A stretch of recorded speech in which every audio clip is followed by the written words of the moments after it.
Hello dear members of the channel and noble ones. I'd like to begin this one, which is a first episode of this series dedicated to members and people who are supporting the channel. And I would like to tell you, first of all, thank you so much for joining the channel and sort of entering the inner circle. What we're going to do today is that we're going to go back to my old school type of content, the sort of videos that generally speaking the algorithm is not really supporting right now nor pushing, but we don't care right here, because this whole thing functions on a completely different sort of system, which is the idea of I produce what you like and thanks to your support, because it becomes a sort of self-funded situation. So today we're talking about helmets, and I've got quite a few helmets to show you and to talk about. So without further ado, we're gonna jump right into the video, show you some footage that I filmed outside where I was wearing the sort of helmets that I own in my collection. They're all medieval, some of which could be technically considered to be a post-medieval, like, you know, something from 1520 technically would be something that is more like a Renaissance sort of early modern era type of helmet, but it's still for a knight, it's still for someone who was jousting, and still for someone who would go into combat with a lance. So at the end of the day,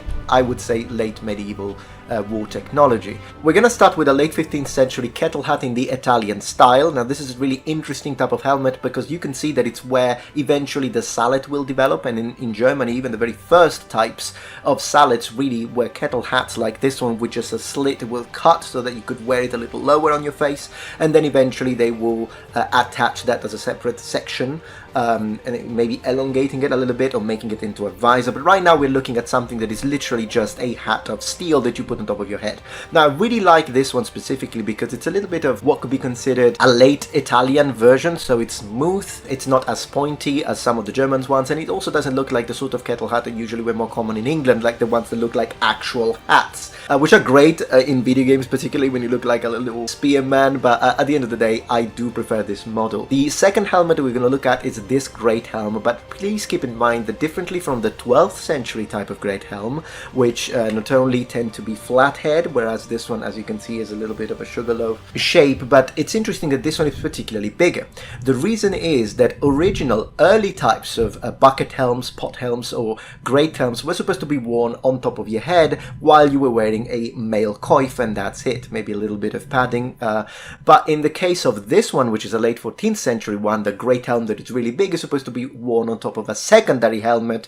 So you're basically already wearing a helmet, which could be like a secret helm or an iron cap or a servilier, and then on top of that you put the great helm, which clearly needed to be bigger because of that. Now the third helmet we're going to review is my frogmouth. This is once again a late 15th century type of helmet, although we do find helmets that are quite similar to this one, both at the beginning of the 16th century and for earlier models. Although if you go very much back in time, then you'll see how it literally evolved from the great helm, as some of the historical great helms, instead of being flat in the front, start to being a bit more curved, and then eventually this evolves into the frogmouth. But this one is absolutely a late 15th century. Now, is it exclusively a jousting helmet? No. We see people using this, exactly this, although then again, when they are used in war, usually they're not connected or bolted to the breastplate like they would be generally when they are used in a joust, not all the time. Instead, when they're worn for a battlefield, there is a little gap that is left so that you can have a little bit more of extra mobility, whereas when it's bolted, of course, you have less mobility, more protection. It's always that kind of situation. But even though this was absolutely very iconic for the late joust, the early joust we should imagine mostly great helms, it becomes specialized jousting gear,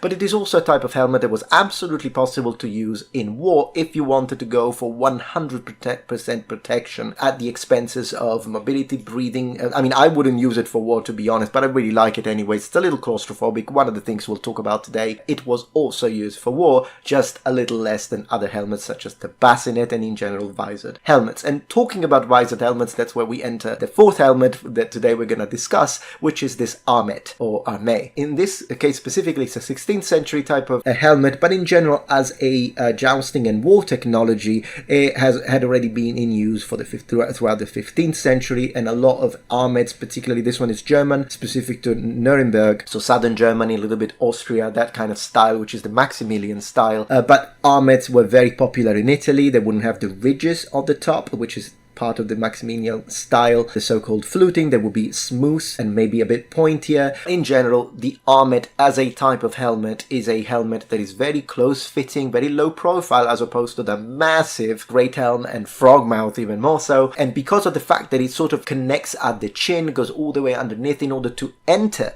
the helmet, you have to open the mechanism here. This one opens this way. There are others historically that would open like a door, and then you also have types of armets that open this way, but those would be for modern students of armor, they would be referred to as closed helms.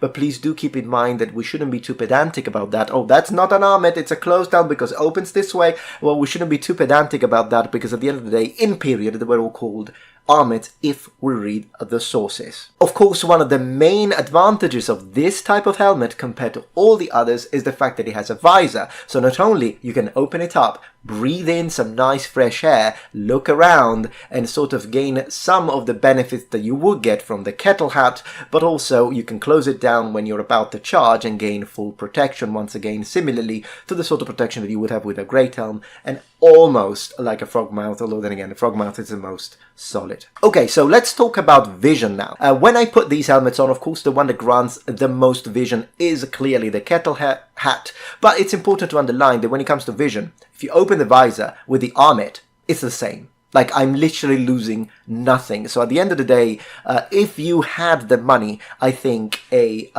armet would be the better choice, because they both give the exact identical same type of vision and visibility. But then again, if you were a successful man-at-arm or a knight, you would have most likely owned both. And a good idea would be to wear the armet when you're ready to go onto the battlefield. But if you are in a camp and the enemy's far away and you've got scouts around, you still want something on your head because you never know. But you don't want to have to deal with a full-on enclosing helmet, then a good idea would be to wear a Kettle Hat in the camp, and we have mention of this specific practice. Of course, when it comes to breathing, the frogmouth is the worst. It's really, particularly my style. There are some frogmouths that do have a little bit of perforation, but mine has no perforation whatsoever. So breathing in that thing, it's not that you can't, but it does become, you keep on, the air exchange is not great. You can breathe in it, but I imagine if you were to fight a lot with that thing on, eventually you might run out of breath and you might need to kind of stop for a moment and perhaps even remove it if it's possible to do so. Of course, if you're in the battlefield, you couldn't do it, but while you're jousting, you can absolutely remove it if you need to, if you have a little bit of an emergency. So breathing, that one is the worst one. The Great Helm is not too bad, but it goes for number 3 in this list, of course, because it does have a lot of holes that I can use to breathe. And I have to say, when the visor is down, it's very similar to the armet, although in this specific case, I could still breathe better with the armet with the visor down, possibly because of all the cuts that I have in the visor, but they were very similar, so I will say they are comparatively the same, and it would depend on the configuration that you choose for your visor, and there were many. Another thing we need to talk about is the heat. So, of course, the frogmouth, worst performing once again. You do get really hot in it, and if you are claustrophobic to any degree, that's not the helmet for you. But unfortunately, I have to say something similar when it comes to that. If you're highly claustrophobic, maybe an armet could be also problematic. It isn't for me. But the frogmouth does heat you up quite a bit, whereas the armet, it does when the visor is down, but when the visor is back up again, then it's like literally night and day. And then the Great Helm has it's a massive disadvantage, in fact, that the fact that if you get hot in it, you need to remove the entire helmet. Now, given you will have something underneath, but now you're most exposed to some of the weapons of the time, and then if something is happening, you need to put it back up, and if you drop it, that's a big deal. Some knights, if you see the Great Helm has these little crosses, that's because you could connect a chain, so that if you did drop it, at least you don't lose it. If you're on top of a horse, even worse, it keeps connected through the chain. That's why you have the crosses at the bottom. But still, the visor is the better tech. You just raise it and you're fine. The Kettle Hat, it's interesting that it could be worn 2 different ways. You could wear it tight at the chin and low, just like you would if you were about to go into combat. But something that we do see in iconography that I find interesting is the fact that some men at arms and even some knights would just untie it and then push it up, and that's kind of similar to what you would do. It's a lot more comfortable that way, and it's similar to what people did with Greek helmets, and we see this in iconography in the classical period, in the ancient period, and I think that that's another interesting piece of information. Now, talking about mobility, all of these helmets offer decent mobility, the frogmouth being the one that once again gives the least amount of mobility, but not as much as you would think. The only problem I have with the frogmouth is that if I lower my face too much, which sometimes I have to do a little bit to look down here, because when it comes to the visibility, I have no perforation in the frogmouth. I have a front solid plate, so I'm basically blind when it comes to this area here, whereas with the other helmets, at least I can see through the breathing holes, the breaths. With the frogmouth, that doesn't happen, which means I need to kind of bend a little bit. Now, if you bend a little bit to look down is okay, but if I bend too much, the weight of the helmet, which is not insignificant, actually kind of changes my balance a little bit, and not too much, but I imagine falling. If someone put you on the ground with that, you can get up, of course, but I think it would be very unpleasant. So when it comes to mobility, but then again, as I was saying, if you don't strap it, you can look around, and worst case scenario, you might need to move your head a little bit like birds do, but it's a similar situation with your visor down and the armet. So if you want perfect visibility, the Kettle Hat is the best option, or the raised visor with the armet is the best option. And I do want to say another interesting piece of information. A lot of knights, exception being the charge, did fight hand to hand with the visor up. Now, I do understand that you might immediately say, well, that's crazy because someone could spear you to the face. Yeah. But some knights were okay with the level of risk, also because these are professionals and know how to fight, so it might be easy to stab me in the face with a raised visor up, but maybe not a professional knight, but we know that they did it. It was something the knights chose to do, and of course it's something you can always change. If your adversary, your opponent is actually pretty good, and he almost hit you already, then you can always lower it back up. It's just this, it's very easy to do. But a lot of knights chose to do that. They chose the risk because they liked fighting like this. They can see, they still have overall protection under the chin. There is this amount of space that is now a vulnerable target, but at the end of the day, since everything else is covered in plate, then that's the only weak spot. A professional should be able to protect that. Now, money.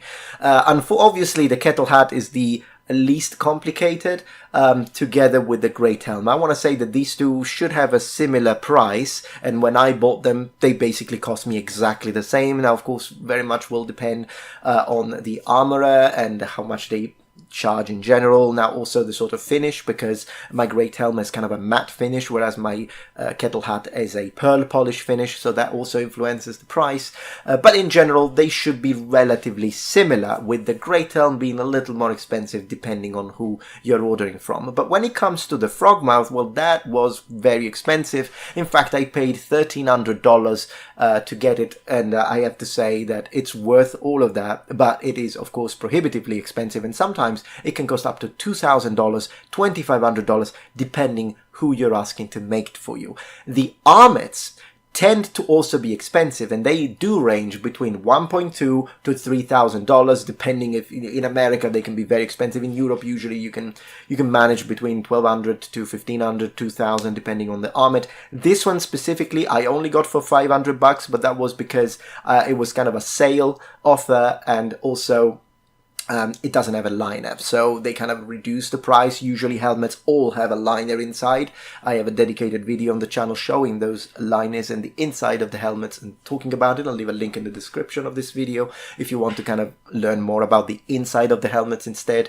But in general, armets can be prohibitively expensive as well, or should I say very expensive. And that is because there are a lot of parts that need to overlap correctly, and then there are moving areas and mechanical properties that do take expertise if you want them to be made correctly.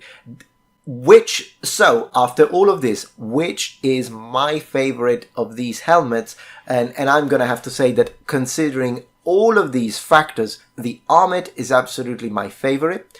The second favorite would be the Frogmouth, but that is because of my own personal bias. But if I were to be asked, yeah, but which one would you wear?